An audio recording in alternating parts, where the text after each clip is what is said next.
Recently, I built a Ryzen 2400G computer and I made a video about it.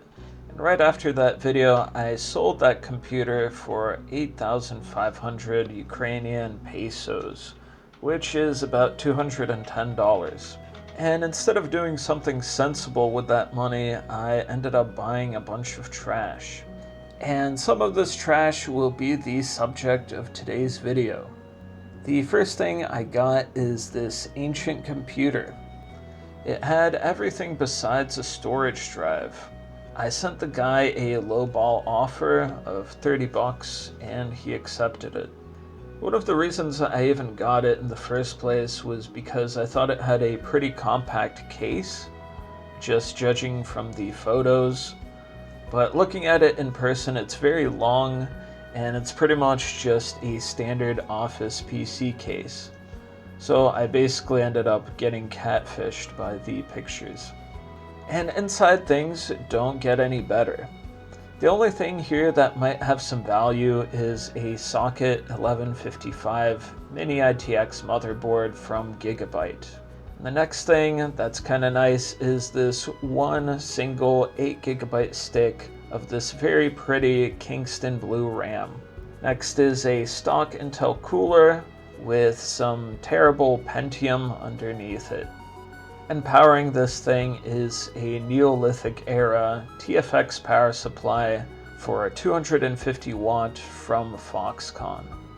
Now when I first tried to turn this thing on, the power supply made a horrible noise which made my life flash before my eyes. Luckily it was just the fan showing its old age, and after greasing up the fan's balls, it became silent. Can you see it? I'm gonna put it in the hole. Just do it already. Yeah, you want me to put it in the hole, don't you?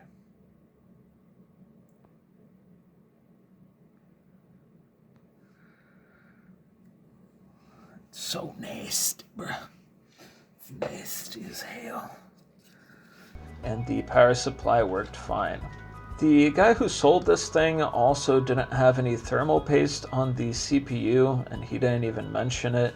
Who knows, maybe he scraped it off to use in his new computer. And also two of these little clip thingies on the Intel cooler were broken. And I guess now I understand why he sold it to me for such a low price. Luckily, I had another cooler that I salvaged two clips from, and the cooler was good to go. Now the only thing I'm really going to use from this computer in the build is going to be the motherboard, RAM, and the stock Intel cooler. The case and Pentium I ended up throwing in the ocean, and the power supply I'll use for another build. I really liked how this RAM looked, so I made another terrible decision and I ordered a second stick online for $18 whole. Yep, that's right, I spent $18 on a 8GB stick of DDR3 RAM in 2025. I guess that's the RAM shortage in action for you. But no, I'm just kidding. I could have gotten some random stick for $5 and it would have worked just fine. But just look how shiny and nice these are. The CPU that's going in here is going to be an i7-2600. And yeah, that is a very power hungry CPU, and it's going to be working with a stock Intel cooler. Which, by the way, later in the video I will realize that that was a bad choice. The i7-2600 cost me 20 bucks, which is honestly a little too much for this CPU. There were cheaper options, but the website I got it from also had the graphics card I wanted, so I figured I'd save on shipping and get them both. And the graphics card in question is the ultimate in potato technology. The NVIDIA Quadro K620, which cost me $17. It's pretty much a legend in the ultra budget price range, so I really wanted to try it out. It also didn't come with a low profile bracket, so I printed this pink one. For the storage, we have a Kingston A400 240 gig SSD, which was about 10 bucks. And powering all this, we've got a 180 watt flex power supply from FSP, which was about $13. Now, while 180 watts would be fine, the 12 volt line on this only provides 10 amps, basically making this a 120 watt power supply, which will also come up later in the video. So, as you might have guessed from the title, I am going to be 3D printing a case for this computer, and since I'm using a single slot, low profile graphics card and flex power supply, this computer will be very, very tiny. It's gonna end up being about 4 liters in volume. And this case went through a lot of revisions, and I went through over 1 kilogram of plastic before I got a good result. I originally wanted to print this with PLA, but with this form factor and high TDP CPU, I figured it'd get super hot. So after initially printing it out in PLA, I decided to instead switch to PETG. This was my first time printing with PETG, and it was kind of a nightmare. It was way more difficult to get right compared to PLA. The first time I printed it with PETG, I had pretty bad layer adhesion and the case was very brittle. I also had pretty bad warping, which pretty much made this print unusable. After the hellish first attempt, I made an enclosure for my printer out of a cardboard box. I also messed with some settings. I turned down the print speed, and I bought a glue stick to apply to the print bed to hopefully fix some of that warping.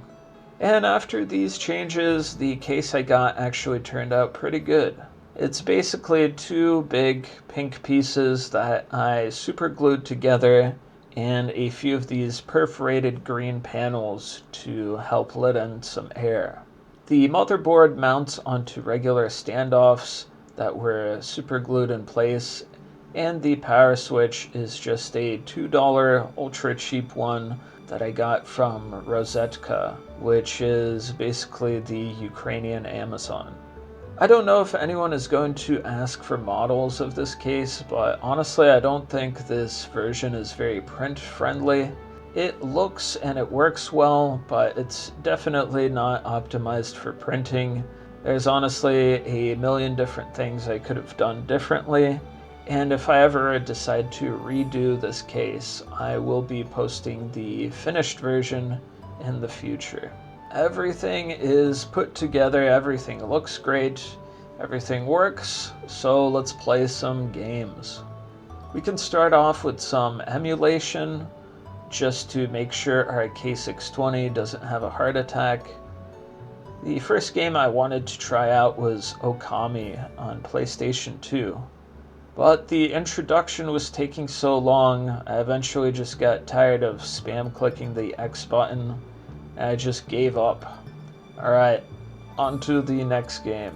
And here we've got Kingdom Hearts 2 on PlayStation 2. And even though this one also had a long introduction, I sat through it and I got to the tutorial.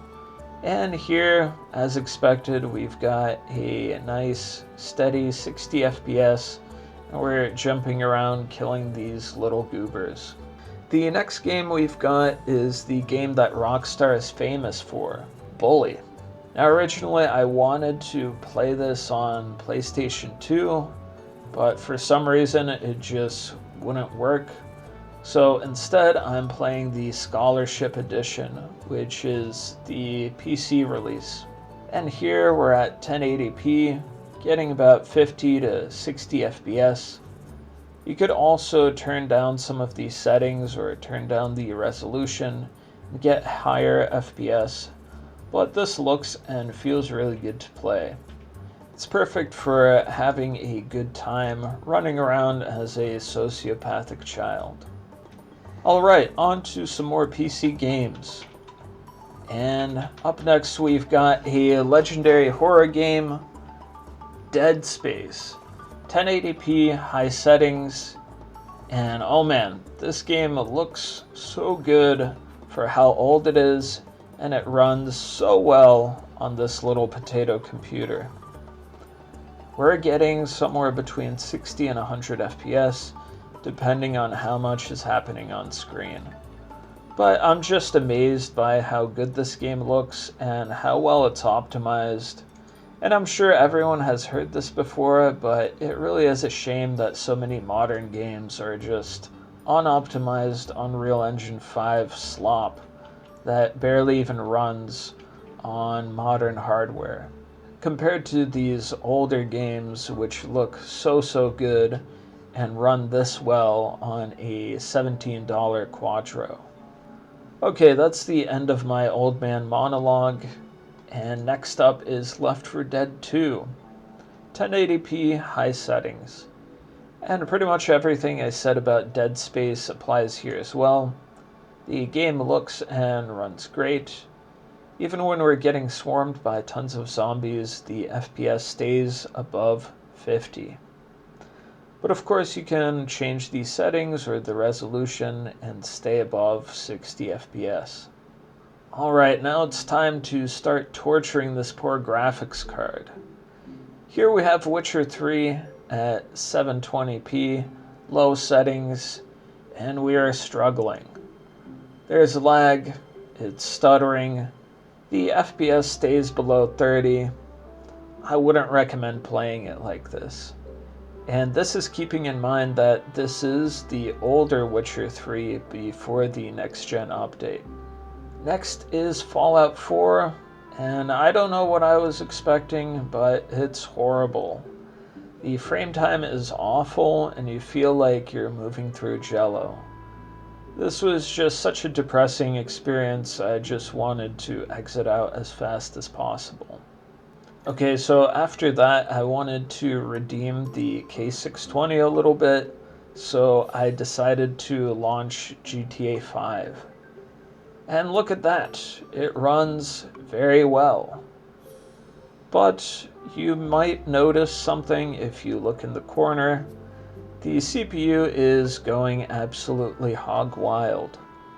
Thinking about this again, I don't know why I thought a stock Intel cooler would be enough for this 95 watt CPU, but it is most certainly not enough. Also, not to mention, the power supply was on the verge of exploding. The fan sounded like a jet turbine, and the whole thing was extremely hot. I felt really dumb at this point. I should have seen this coming, but luckily there was still hope.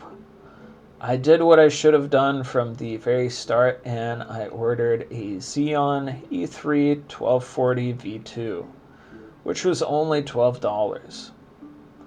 This Xeon is basically an i7-3770, just without the onboard graphics.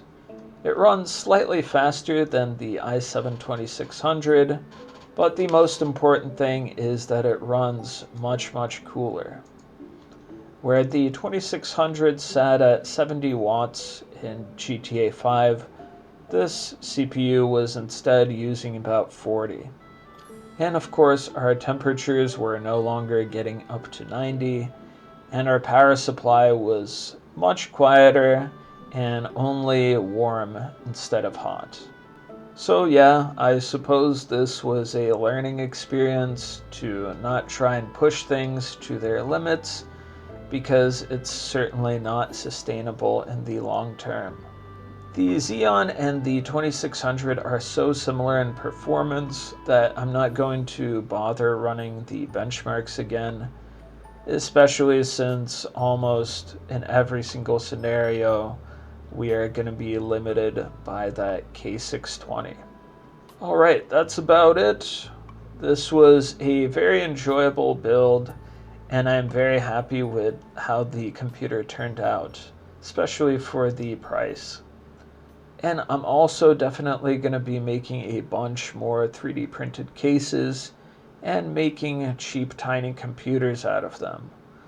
So if that sounds good, then I will graciously ask that you subscribe, and please stay tuned for more videos to come. And yeah, that's it. So I'll see you guys next time.